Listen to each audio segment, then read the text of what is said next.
Hey guys, welcome to Devbhoomi career point. तो देखिए, finally मुझे आबकारी प्रवर्तन सिपाही का जो एग्ज़ाम पेपर है वो प्राप्त हो गया है। देखिए, मैं आउट ऑफ टाउन हूँ तो इस वजह से थोड़ा डिले हो गया वीडियो बनाने में। और दूसरा, देखिए पेपर की क्वालिटी उतनी अच्छी नहीं है। मैंने काफ़ी स्टूडेंट से भेजने की दरख्वास्त की, लेकिन मुझे फिर भी एक ही क्वालिटी में पेपर प्राप्त हुआ। अब जो भी है, चलिए पेपर में यहाँ पे क्वेश्चन दिख रहे हैं तो इस हिसाब से मैं आपको यहाँ पे सटीक जो आंसर किया हमारी तरफ से वो प्रोवाइड करवाऊंगा।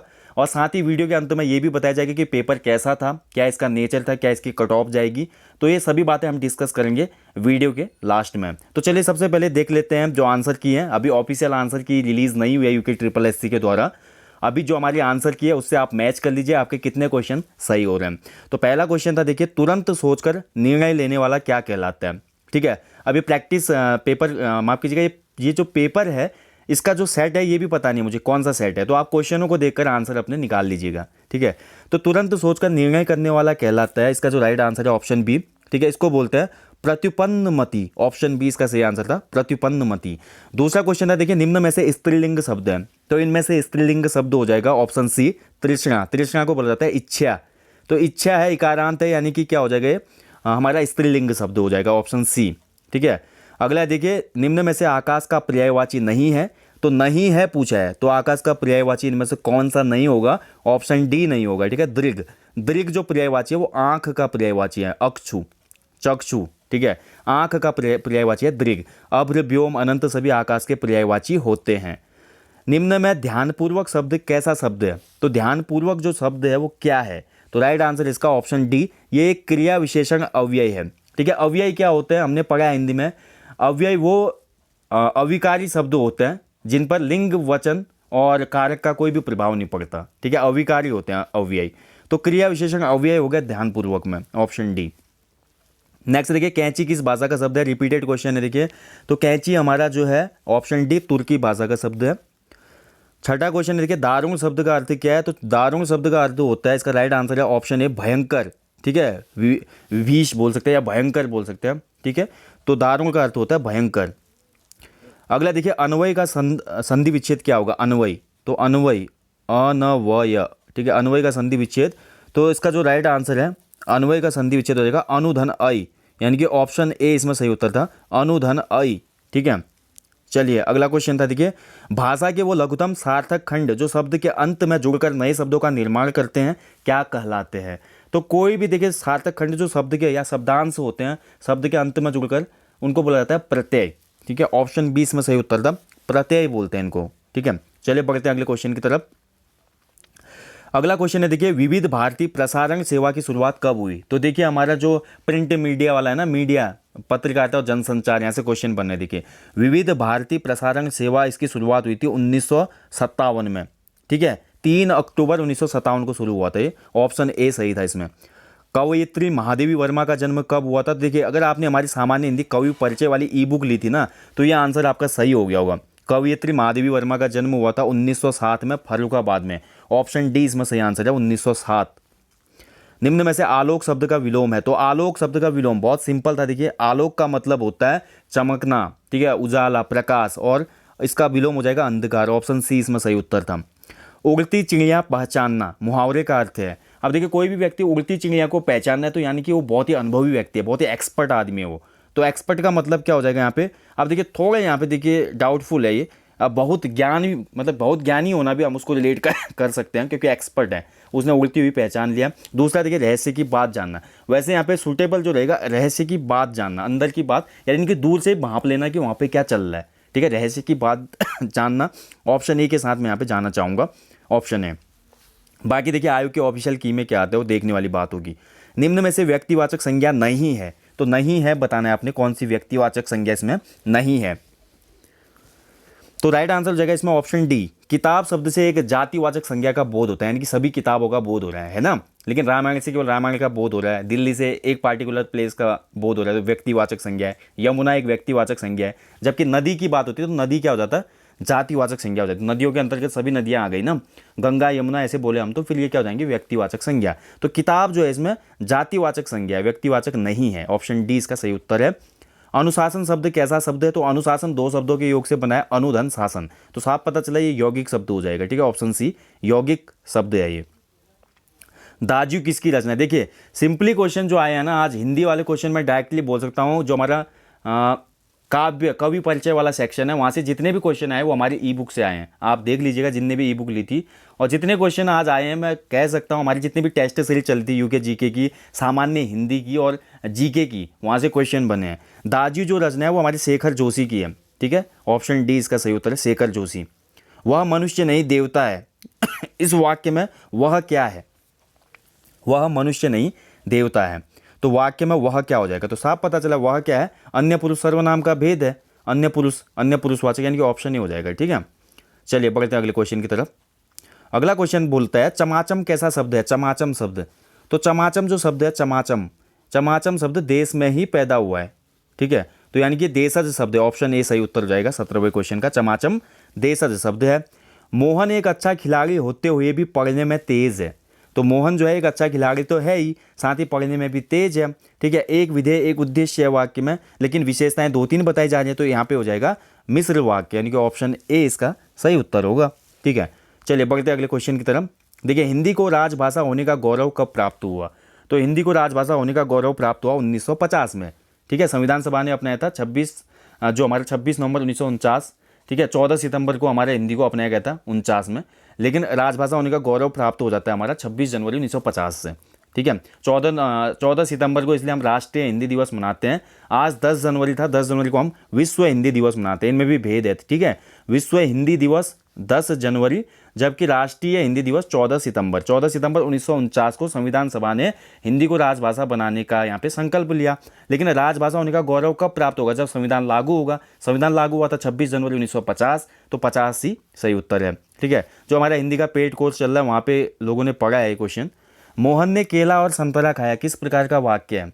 बहुत ही सिंपल है, देखिए मोहन ने केला और संतरा खाया, तो यहाँ पे हो जाएगा हमारा राइट आंसर है इसका ऑप्शन डी हो जाएगा, इसका विधिवाचक है, ठीक है। विधिवाचक क्या होते हैं? देखिए जिन वाक्यों में क्रिया के करने या होने का बोध होता है, या क्रिया जो हो रही है उस क्रिया को करने के लिए किसी प्राणी के अस्तित्व का बोध होता है, जहाँ पे वहाँ पर विधिवाचक वाक्य होता है वो, ठीक है। अगर देखिए इसी में मैं बोलता मोहन ने केला और संतरा नहीं खाया, तो ये फिर क्या हो जाता है? निषेधवाचक। अगर मैं बोलता किसने केला और संतरा खाया, तो फिर ये हो जाता प्रश्नवाचक। मैं बोलता मोहन जाओ और केला खाओ, फिर ये हो जाता आदेशवाचक, ठीक है। तो यहाँ पे क्या हो जाएगा? विधिवाचक। तो हिंदी में बोलूँगा कुल मिलाकर 20 प्रश्नों में से हिंदी में मैक्सिमम यहाँ पे 18 स्कोर किया जा सकता था, जो लोग कंटिन्यू टच में थे, ठीक है। हिंदी इतनी कठिन नहीं थी, अब की बारी हिंदी का पोर्शन ईजी था, ठीक है। चलिए आप देखते हैं उत्तराखंड के क्वेश्चन। उत्तराखंड राज्य में किस वर्ष को पर्यटन वर्ष घोषित किया गया? तो पर्यटन वर्ष घोषित किया गया था 2015, ऑप्शन सी। बहुत बार रिपीटेड क्वेश्चन है। निम्न में से क्षेत्रफल की दृष्टि से उत्तराखंड का सबसे बड़ा अभ्यारण्य कौन सा है?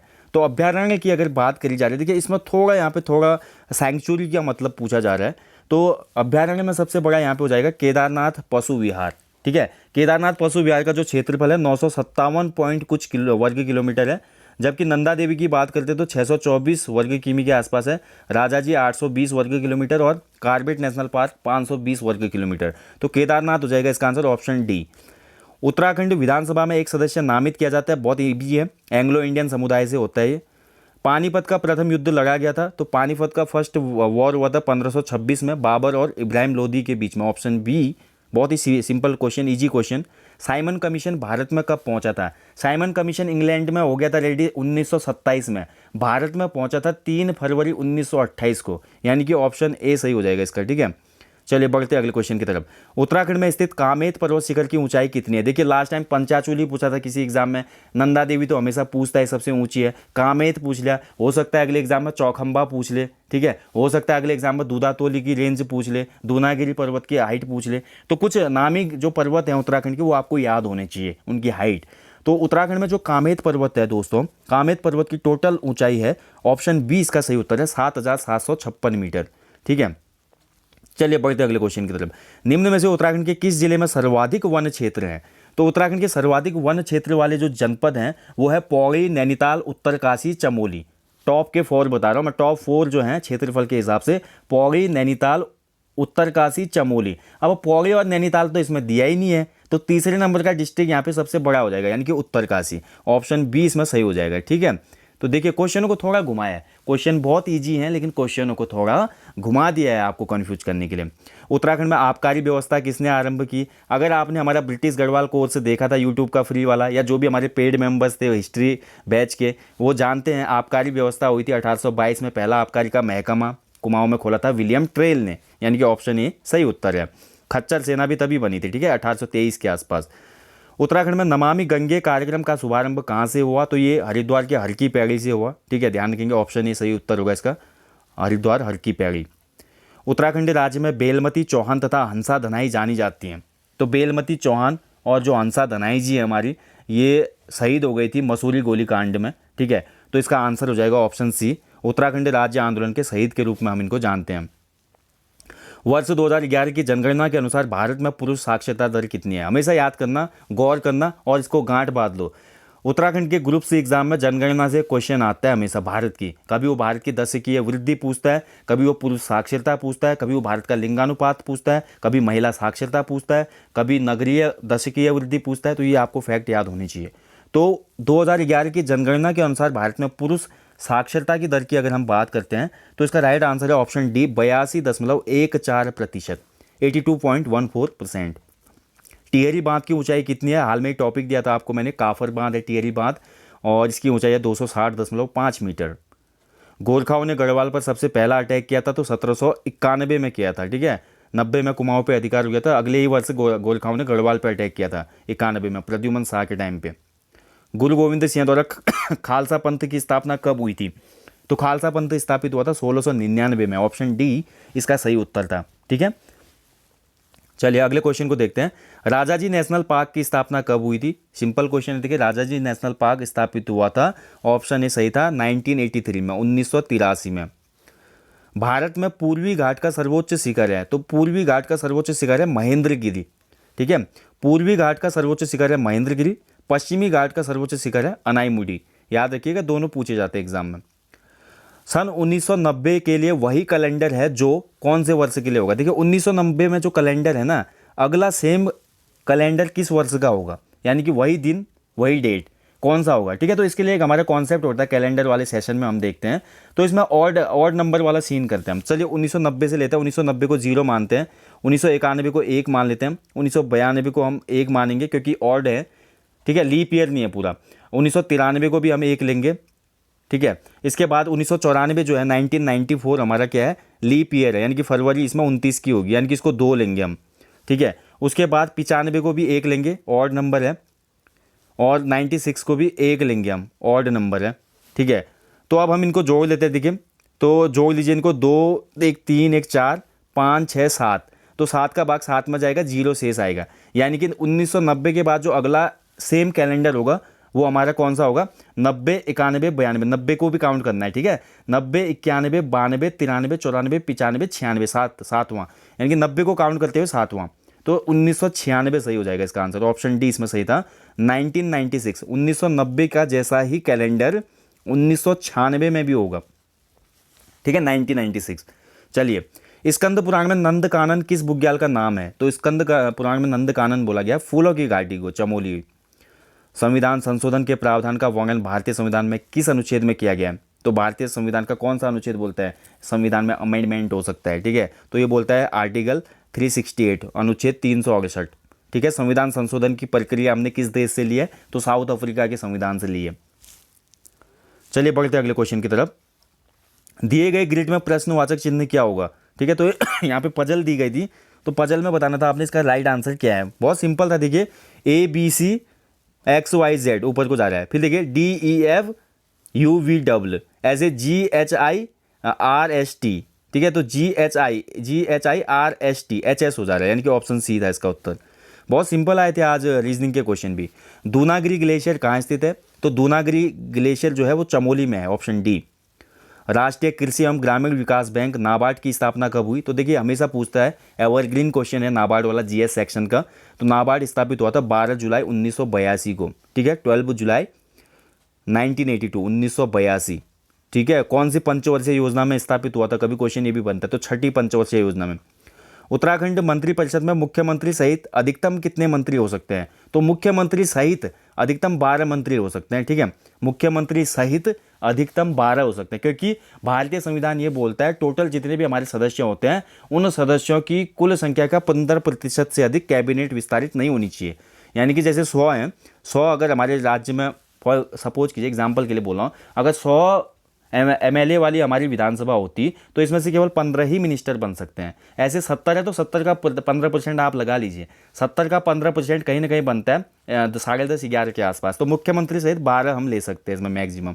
तो ऑप्शन बी इसका सही आंसर हो जाएगा। ठीक है, चलिए अगला क्वेश्चन था, देखिए श्रृंखला जारी, यहाँ पे पासा वाला जैसा ही था लेकिन बहुत सिंपल क्वेश्चन था ये। अगर हम इसको देखते हैं देखिए तो इसका राइट आंसर हो जाता है। देखिए आपने सीधे ले जाना था, देखिए GH से आपने L काउंट करना था। देखिए H, ठीक है, GHIJKL यानी कि चौथा। इसके बाद L के बाद देखिए LMNOP, फिर से चौथा आया ना वर्ड हमारा, वो लेटर। तो P के बाद फिर चौथा लीजिए PQRST,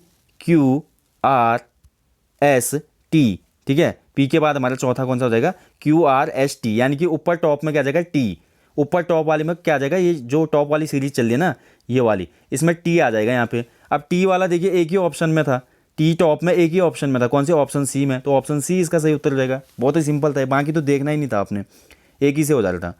पूर्वी रामगंगा नदी का उद्गम होता है, तो पूर्वी रामगंगा नदी का उद्गम होता है कहाँ से, नामिक ग्लेशियर, ठीक है, नामिक ग्लेशियर पिथौरागढ़ जनपद में। एशियन जूनियर बैडमिंटन चैंपियनशिप 2018 जीतने वाले पहले भारतीय, ना केवल पहले उत्तराखंडी, पहले भारतीय बने थे लक्ष्य सेन, जो कि अल्मोड़ा से हैं। ये मैंने उत्तराखंड करंट अफेयर्स में आपको करवाया था। हड़प्पा सभ्यता में पुरातत्वविदों को किस स्थान पर जुते हुए खेतों का साक्ष्य मिला है, तो इन खेतों पे कभी न कभी फसल बोई गई होगी, हल यहाँ पे चलाया गया होगा, जुते हुए खेतों का साक्ष्य मिलता है हमारा कालीबंगा से। ऑप्शन सी इसका सही उत्तर है, कालीबंगा। उत्तराखंड में होम रूल लीग की स्थापना कब हुई थी, तो होम रूल लीग यहाँ पे स्थापित हुई थी 1914 में, 1914 में, ठीक है, बद्रीदत्त पांडे के प्रयासों से हुआ था होम रूल लीग स्थापित यहाँ पे। अगला देखिए उत्तराखंड का प्रथम उल्लेख किस धार्मिक ग्रंथ में मिलता है, तो नो डाउट सबसे प्राचीन जो ग्रंथ है हमारा ऋग्वेद है, तो ऋग्वेद में ही उत्तराखंड का सबसे प्राचीन उल्लेख मिलता है। ऑप्शन सी सही उत्तर था। बद्रीनाथ मंदिर के लिए किस कतुरी शासक ने भूमि दान दी थी, तो नो डाउट इसका आंसर था ललित सूरदेव। ललित सूरदेव को भगवान के समतुल्य माना गया है कतुरी शासन के दौरान, क्योंकि इसके काम ही इतने थे और इसके साथ साथ इसके बहुत से हमको अभिलेख वगैरह भी प्राप्त होते हैं ललित सूरदेव के। ठीक है, झिलमिल ताल उत्तराखंड के किस जनपद में स्थित है, तो झिलमिल ताल नो डाउट ये चंपावत में है, टनकपुर के आसपास है। ठीक है, रिपीटेड क्वेश्चन है फिर से। प्रथम दो तर्कों के आधार पर तीसरे वृत्त के अंदर की संख्या क्या होगी, बहुत सिंपल क्वेश्चन है। देखिए इन चारों को ऐड कर दे रहा हूँ, 4 और 3 7, 7 और 2 9, 9 और 5 14, तो 14 का स्क्वायर कर रहा हो कितना होता है 196। यहाँ पे भी जोड़ दो, 7 में 2 9, 9 3 12, 12 और 6 18, 18 का वर्ग कितना होता है 324। ठीक है, ऐसे यहाँ पे भी जोड़ दो, 6 3 9, 9 4 13, 13 और 9 हमारा 13 और 9 22, तो 22 का जो स्क्वायर होता है कितना होता है 484। ऑप्शन सी इसमें सही उत्तर होगा 484। ठीक है, चलिए बढ़ते हैं अगले क्वेश्चन की तरफ।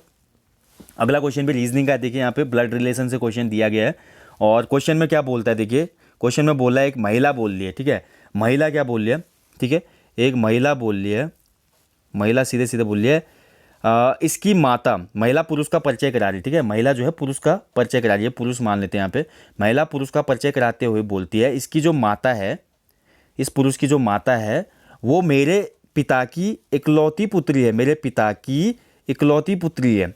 यानी कि जो पुरुष की माता है ना वो इस महिला के पिता की इकलौती पुत्री है, तो इस महिला के पिता की इकलौती पुत्री कौन होगी, यही महिला तो स्वयं होगी, क्योंकि वो बोली ऐसा रही है। तो ये जो पुरुष होगा, ये जो पुरुष कौन होगा, इसका पुत्र हो जाएगा। ठीक है, इसकी माता मेरे पिता की इकलौती पुत्री है, इस पुरुष की माता मेरे पिता की इकलौती पुत्री है, ये महिला है स्वयं ही बोल रही है, तो ये जो पुरुष है इसका संबंध पुत्र का हो जाएगा इससे। निम्न मेमोरी में से किसका उपयोग डाटा को स्थायी रूप से संग्रहित करने के लिए किया जाता है, तो डेटा को स्थायी रूप से संग्रहित करने के लिए किया जाता है कौन सी मेमोरी, सेकेंडरी मेमोरी। ठीक है, परमानेंट या सेकेंडरी मेमोरी जो होती है। नंदा देवी मंदिर के निकट कौन सा ताल स्थित है, तो नंदा देवी मंदिर के निकट स्थित ताल है बेनीताल। ठीक है, ऑप्शन सी बेनीताल, चमोली। अगला देखिए पुदुचेरी की प्रथम महिला पुलिस महानिदेशक बनी है, तो ये बहुत हाल में चर्चा का विषय था। सुंदरी जो नंदा है, सुंदरी नंदा पहली पुलिस महानिदेशक है पुदुचेरी की। ठीक है, सिमलीपाल जीव मंडल निश्चय किस राज्य में स्थित है, तो सिमलीपाल जीव मंडल जो क्षेत्र है वो हमारा ओडिशा में स्थित है। ठीक है, ओडिशा, ऑप्शन ए सही आंसर है इसका। अगला देखिए फिर से ग्रिड जो दिया गया यहाँ पे प्रश्नवाचक चिन्ह के स्थान पे कौन सा नंबर आएगा, बहुत सिंपल था। देखिए ये भी सिंपली क्या करें, देखिए 11 इंटू 9 कितना हो गया 99, ठीक है। 99 माइनस 10 कितना हो जाएगा 89। ऐसे देखिए 13 इंटू 10 13 दशम कितना हो जाता है 130, 130 में से 10 गया कितना हो जा रहा है 120। ऐसे 12 गुणा 12 करेगा 144, 144 में से 10 घटा देंगे तो कितना हो जाएगा 134, यानी कि ऑप्शन डी इसमें सही उत्तर था 134। प्रायद्वीप या भारत की सबसे लंबी नदी गोदावरी। Repeated question again. कौन सी मेमोरी सबसे तेज मानी जाती है, तो कंप्यूटर में सबसे तेज मेमोरी मानी जाती है कैश मेमोरी। इसलिए बोलता था मैं कंप्यूटर वाली टेस्ट सीरीज भी हमारी फॉलो करो, डायरेक्टली वहाँ से क्वेश्चन बना है ये, कैश मेमोरी वाला क्वेश्चन हो या अभी जो ऊपर आया सेकेंडरी मेमोरी वाला। इसलिए मैं बोलता था कि कंप्यूटर के 3 या 4 क्वेश्चन पूछे गए हैं इसमें। कंप्यूटर की जो हमारी टेस्ट सीरीज आती है उसको जरूर फॉलो कीजिएगा आगे के एग्जाम्स के लिए आप। मेघदूत का कुमाऊनी पद्यों में अनुवाद किसने किया, तो ये क्या था लीलाधर जोशी ने। ऑप्शन ए सही उत्तर है लीलाधर जोशी। किस खाड़ी देश ने होप मिशन को 2021 में मंगल ग्रह पर भेजने की घोषणा की है, तो जो मिशन होप है इसके तहत मंगल ग्रह पर भेजने की जो है मंगल ग्रह पर भेजने की घोषणा की है वो देश हमारा यूएई यानी कि संयुक्त अरब अमीरात। ऑप्शन सी इसका सही उत्तर है। हालांकि ये इसका अपना कोई इंडिविजुअल बोल सकते हैं कि प्रोजेक्ट तो नहीं मानेंगे, क्योंकि अभी इसके पास जो हमारे जहाँ से रॉकेट पीछे पास होता है ना, मतलब जहाँ से भेजते हैं वो अभी टेक्नोलॉजी नहीं है इसके पास, यूएई के पास। जापान का सहयोग ले रहा है इसमें और इसी का होप मिशन, ठीक है, महत्वपूर्ण है, याद रखिएगा इसका। अगला देखिए निम्न विकल्पों में से गांधी जी के सामाजिक विचार संबंधित हैं, तो गांधी जी के जो सामाजिक विचार हैं, अस्पृश्यता निवारण सही है, सांप्रदायिकता एकता सही है, महिलाओं की दशा सुधार सही है, उपयुक्त तो सभी हो जाएगा, यानी कि गांधी जी ये सभी बातें बोलते थे। देहरादून में फुटबॉल अकादमी की स्थापना कब हुई थी, बहुत अच्छा क्वेश्चन है। देखिए उत्तराखंड जी के ऑनलाइनर्स में मैंने आपको करवाया है। देहरादून में फुटबॉल अकादमी स्थापित हुई थी सन 2011 में। ऑप्शन सी इसका सही उत्तर है 2011। कौन सा उद्योग चूना पत्थर को कच्चे माल के रूप में प्रयुक्त करता है, तो नो डाउट यहाँ पे सीमेंट उद्योग में ही चूना पत्थर जो है कच्चे माल के रूप में प्रयुक्त होता है। पाटलिपुत्र की स्थापना किसने की थी, तो पाटलिपुत्र की स्थापना की थी उदयन ने। ऑप्शन बी इसका सही उत्तर है उदयन ने की थी। यदि रेड को ये वाला क्वेश्चन आप देख लीजिएगा, ये क्वेश्चन में थोड़ा मैंने कोशिश तो की लेकिन मेरे से तो नहीं हो पाया, थोड़ा टाइम लग जाता हो जाता होने के लिए, लेकिन एक बार देख लीजिएगा आप, ठीक है। अगला देखिए वर्ष 2011 की जनगणना के अनुसार उत्तराखंड में सर्वाधिक नगरीय जनसंख्या वाला जिला कौन सा है, तो नो डाउट सर्वाधिक नगरीय जनसंख्या है वो हमारी देहरादून की है। 9 लाख के आसपास 2011 के अनुसार बता रहा हूँ मैं, 9 लाख प्लस है, ठीक है। कंप्यूटर में फायरवॉल का उपयोग किस लिए किया जाता है, तो फायरवॉल हमेशा बनाया जाता है किसके लिए, सुरक्षा के लिए, ठीक है, सुरक्षा सेफ्टी के लिए। बद्रीनाथ मंदिर को विभाजित किया गया है, तो बद्रीनाथ मंदिर को 3 भागों में विभाजित किया गया है, तो आपका परीक्षा वाली किताब में भी दिया हुआ है, ठीक है। तो बद्रीनाथ को 3 भागों में विभाजित किया गया है, सिंहद्वार, मंडल और गर्भगृह, ठीक है। तो ऑप्शन सी इसका सही उत्तर था। काठगोदाम किस नदी के तट पर बसा हुआ है, तो काठगोदाम बसा हुआ है आपका गोला नदी के तट पर। Option D. उत्तराखंड में राष्ट्रपति शासन कब लागू हुआ, तो 27 मार्च 2016 को लागू हुआ।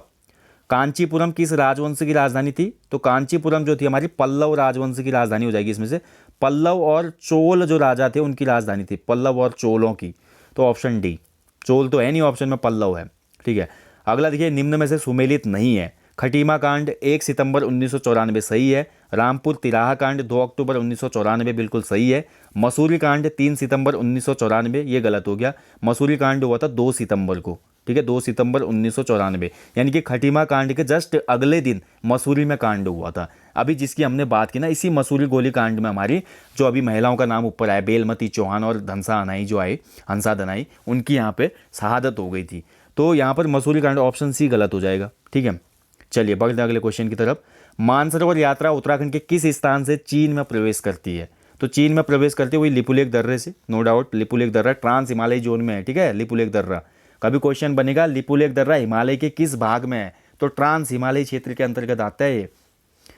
इनमें से किस देश ने हाइड्रोजन से चलने वाली पहली ट्रेन सितंबर 2018 में लॉन्च किया। देखिए यहाँ पे एग्जाम पेपर बहुत पहले बन गया था, ऐसा मेरे को आभास हो रहा है, क्योंकि करंट अफेयर के क्वेश्चन बहुत लेट वाले डाले हैं, मतलब 17 के, 18 के, 19, 20 का तो कोई क्वेश्चन ही नहीं है यहाँ पे करंट अफेयर्स का। इससे पता चलता है कि आयोग जानबूझ के डिले कराया जा रहा है उत्तराखंड में एग्जाम्स को, क्योंकि आपका सिपाही प्रवर्तन सिपाही का बहुत पहले फिजिकल हो गया था। हो सकता है कोरोना जो अभी बीच में लॉकडाउन रहा हमारा पिछला 2020, इसकी वजह से हो सकता है, लेकिन देखिए करंट अफेयर के क्वेश्चन बहुत पीछे के दिए हुए हैं, तो इस हिसाब से आपको अभी जो नया एग्जाम आप देंगे 1 साल पहले का या 2 साल पहले का, आपको मेन करंट अफेयर याद रखने होंगे जो बड़ी घटनाएं हुई थी। तो हाइड्रोजन से चलने वाली 2018 में जो ट्रेन लॉन्च की थी वो जर्मनी ने की थी, ऑप्शन ए सही उत्तर था इसका। सुनामी किस भाषा का शब्द है? तो सुनामी भैया जापानी भाषा का शब्द है, ऑप्शन सी। भारत में राष्ट्रीय उपभोक्ता दिवस मनाया जाता है तो कंज्यूमर डे होता है 24 मार्च को, ऑप्शन ए इसका सही उत्तर था 24 मार्च। ठीक है। निम्न में से 27 अप्रैल 2017 को उत्तराखंड के किस शहर को महानगर घोषित नहीं किया गया है? देखिए कितना पुराना क्वेश्चन पूछ लिया, और इसको बहुत लोगों ने गलत किया होगा, मैं बोल सकता हूँ, क्योंकि 2017 में देखिए हमारे पास केवल 6 नगर निगम थे। 2017 के बाद 18 के आसपास हमने यहाँ पे ऋषिकेश और कोटद्वार को भी नगर निगम में रखा। तो ऋषिकेश और कोटद्वार को नगर निगम बनाए हुए ज़्यादा टाइम नहीं हुआ है। उससे पहले 6 महानगर निगम थे हमारे पास। ठीक है, 6 महानगर निगम कौन कौन से थे? पहले हल्द्वानी, हरिद्वार, देहरादून, काशीपुर, रुद्रपुर, रुड़की। यानी कि कोटद्वार और ऋषिकेश जो है रिसेंटली बने हो, तो इसलिए इसमें ऋषिकेश जो है वो सही आंसर हो जाएगा, ऑप्शन बी। हल्द्वानी, हरिद्वार, देहरादून तो पहले से थे, तो ऑप्शन बी। थोड़ा देखिए डिटेल में या डेप्थ में जिसने पढ़ा है उसने सही किया होगा, या जो हमारी करंट अफेयर्स की सीरीज जिसने फॉलो की उसका ये सही रहा होगा उत्तर। उत्तराखंड भारतीय गणतंत्र का 27वां राज्य है। बहुत सिंपल क्वेश्चन है। उत्तराखंड के 6वें राज्यपाल कौन थे? देखिए ऐसा क्वेश्चन बन गया फिर से, आपको याद रखना होगा। देखिए क्रम में हमेशा बोलता हूँ, और मैं कभी कम्युनिटी बॉक्स में इस प्रकार के क्वेश्चन डालता तो मेरे को बहुत ज़्यादा ट्रोल करते हैं सभी लोग कि इस तरह के क्वेश्चन नहीं पूछता यूके ट्रिपल एस, आप किस ज़माने में हो। और फाइनली ऐसे ही क्वेश्चन यहाँ पे पूछे जाते हैं। इसलिए कोई भी क्वेश्चन जीएस का वेस्ट नहीं होता दोस्तों। हर क्वेश्चन आपको किसी एग्जाम में सिलेक्शन दिला सकता है, क्योंकि 1 नंबर की महत्वता बहुत ज़्यादा है उत्तराखंड ग्रुप सी एग्जाम में। ठीक है, तो उत्तराखंड के पहले राज्यपाल सुरजीत सिंह बरनाला जी, फिर हमारे सुदर्शन अग्रवाल, BL जोशी। ठीक है, उसके बाद हमारे कौन है? Margaret Alva. ठीक है, बीच में एक और नाम मेरे से मिस हो रहा है, लेकिन छठे जो राज्यपाल थे फाइनली जो हमारे अभी 7वीं हैं, बेबी रानी मौर्य, इस वजह से याद रह जाता है। बेबी रानी मौर्य हमारी 7वीं हैं, तो इससे पहले हमारे कौन थे? के पॉल ही थे, तो यानी कि के पॉल हमारे छठे हो जाएंगे। ठीक है, अब करंट अफेयर के हिसाब से भी इसका आंसर आप निकाल सकते थे, क्योंकि लास्ट किसको रिप्लेस किया? के पॉल को किया बेबी रानी मौर्य ने। बेबी रानी मौर्य अभी उत्तराखंड राज्य की 7वीं राज्यपाल हैं, और जिसको ऊपर से भी क्रम याद था राज्यपालों का वो भी सही कर लेता है इसको। ठीक है, तो ज़्यादा कठिन तो था नहीं। सुरजीत सिंह बरनाला जी, सुदर्शन अग्रवाल जी, BL जोशी जी। ठीक है, BL जोशी जी के बाद आएंगे हमारी मार्गरेट आल्वा, अजीज़ कुरैशी, के पॉल। ठीक है, शायद यही क्रम है, फिर भी एक बार आप देख लीजिएगा। फिर हमारे आप बेबी रानी मौर्य। कुमाऊं का सबसे प्राचीन व्यापारिक मेला है। बहुत ही कंट्रोवर्शियल क्वेश्चन, पहला क्वेश्चन जो ऐसा निकला यहाँ पे पूरे एग्जाम में। तो देखिए कुमाऊं का सबसे प्राचीन व्यापारिक मेला पूछा जा रहा है। व्यापारिक मेला सबसे पुराना तो हमारा जौलजीबी का मेला है। ठीक है, जौलजीबी, और जौलजीबी जो क्षेत्र है हमारा पिथौरागढ़ क्षेत्र में आता है। अब यहाँ पर देखिए जौलजीबी तो दिया नहीं गया, लेकिन जौलजीबी के जो निकटस्थ स्थान है वो धारचूला है। तो जौलजीबी मेले को कभी कभी धारचूला मेला भी बोल दिया जाता है। अब आयोग ही इसका क्या उत्तर देता है देखने वाली बात होगी। इस क्वेश्चन पे प्रत्यावेदन हो सकता है, क्योंकि जौलजीबी होना चाहिए था ऑप्शन में। भारत में कर्क रेखा नहीं गुजरती है, तो कर्क रेखा वाले राज्य जो है मित्र पर गमछा झाड़, तो मित्र पर गमछा झाड़, मित्र मिजोरम, त्रिपुरा, पर पश्चिम बंगाल, राजस्थान, गुजरात, मध्य प्रदेश, छत्तीसगढ़, झारखंड। यानी कि इसमें से कौन सा नहीं है? तो इसमें से हमारा ओडिशा नहीं है, तो ओडिशा से कर्क रेखा नहीं गुजरती। गंगनानी तप्त कुंड कहाँ स्थित है? तो गंगनानी तप्त कुंड स्थित है उत्तरकाशी में। ठीक है, बहुत ही सिंपल था ये, आप नाम से ही कनेक्ट कर सकते थे इसको। थांगला, डंगरीला, नेलंग, लमलंग आदि क्या हैं? तो थांगला, डंगरीला, नेलंग, लमलंग सभी हमारे उत्तराखंड के दर्रे हैं ये। ठीक है, क्या हैं? दर्रे हैं। चलिए अगला देखिए, भारत में निम्न में से कौन निर्णय करता है कि विधेयक धन विधेयक है या नहीं है? तो ये हमारे लोकसभा अध्यक्ष करते हैं हमेशा। ठीक है, वही देखता है कि ये विधेयक धन विधेयक है या नहीं है। अगला देखिए, अंग्रेजों ने किस सन में गोरखा शासकों को उत्तराखंड में परास्त किया? तो भैया गोरखा शासकों को उत्तराखंड से भगाया था हमारा ब्रिटिशर्स ने 1815 में। ईस्ट इंडिया कंपनी का आगमन भी 1814, लेकिन आयोग ने 15 माना है, तो 15 के साथ ही चलेंगे हम, क्योंकि कुमाऊं कमिश्नरी जो स्थापित हो रही है ना वहीं पे हो रही है, एडवर्ड गार्डनर जब आ जा रहा है। तो 1815 वर्ष बिल्कुल सही है। देखिए इस बार क्वेश्चन थोड़ा घुमा के दे दिया। लास्ट टाइम एग्जाम में एक क्वेश्चन बना था, उत्तराखंड में ईस्ट इंडिया कंपनी का आगमन कब हुआ था? दोनों के आंसर सेम है, 1815। कोटेश्वर बांध का निर्माण किस नदी पर किया जा रहा है? तो कोटेश्वर बांध हमारा भागीरथी पे, ऑप्शन सी।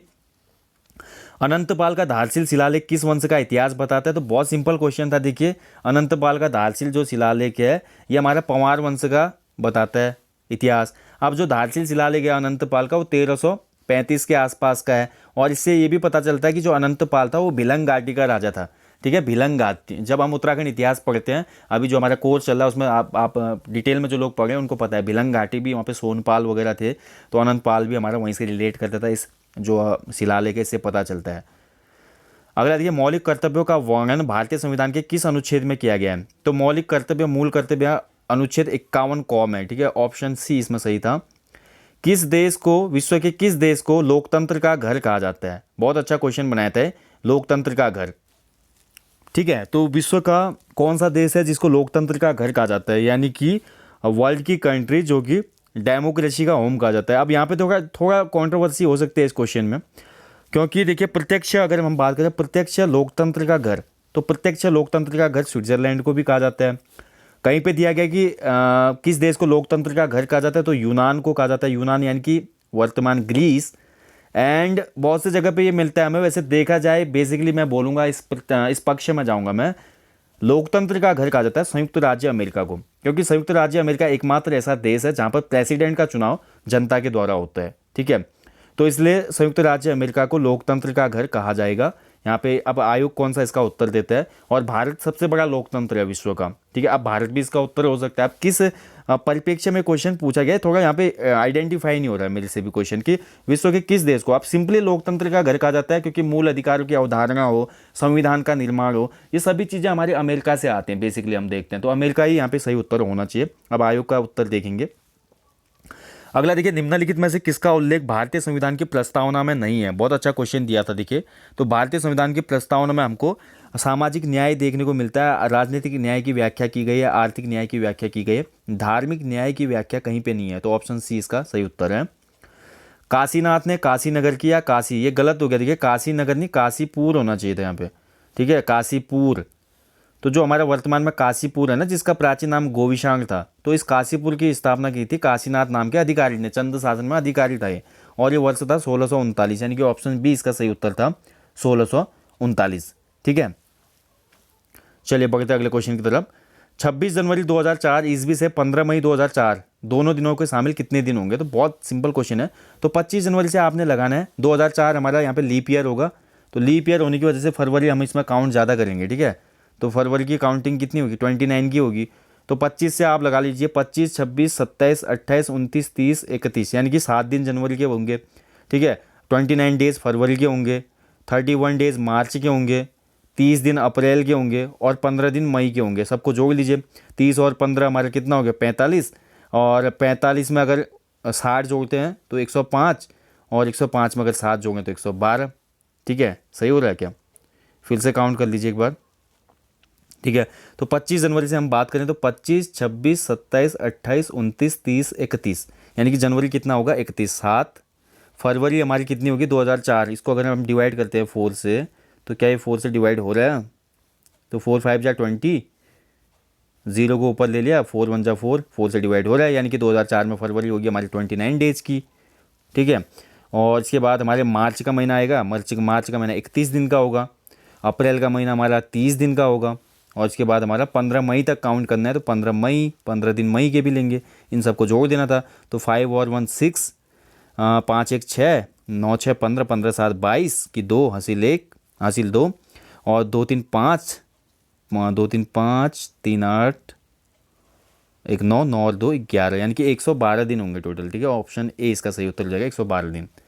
उत्तराखंड राज्य में अटल आदर्श ग्राम योजना किस वर्ष प्रारंभ की गई? उत्तराखंड जी के ऑनलाइनर्स में मैंने आपको करवाया, ई बुक जिनने ली थी उनके पास एक क्वेश्चन होगा 2009-10 में, ठीक है। अब 10 तो ऑप्शन में है नहीं, 2009-10 में ये योजना शुरू हुई थी, तो ऑप्शन सी हो जाएगा इसका उत्तर। निम्न कार्यों में से केंद्रीय बैंक का कौन सा कार्य नहीं है? तो हमारा जो केंद्रीय बैंक है, रिजर्व बैंक ऑफ इंडिया है, आरबीआई, तो नोट निर्गमन करता है वो, सरकार का बैंकर भी है वो, अंतिम ऋणदाता भी है वो, लोगों से जमा प्राप्त नहीं करता है ये, ठीक है। ये हमारे व्यावसायिक बैंक करते हैं, जैसे एसबीआई है, पीएनबी है, इसको आरबीआई नहीं करता। आरबीआई केवल नोट छापने का काम करता है, सरकार का बैंकर है वो, ठीक है, बैंकों का बैंक भी है वो, और अंतिम ऋणदाता भी है वो, ठीक है। साख जो हमारे रेपो रेट वगैरह जितनी भी होते हैं ना, आरआर, सीआरआर, ट्रिपल आर, ये सभी हमारी ये डिफाइन करते हैं यहाँ से आरबीआई।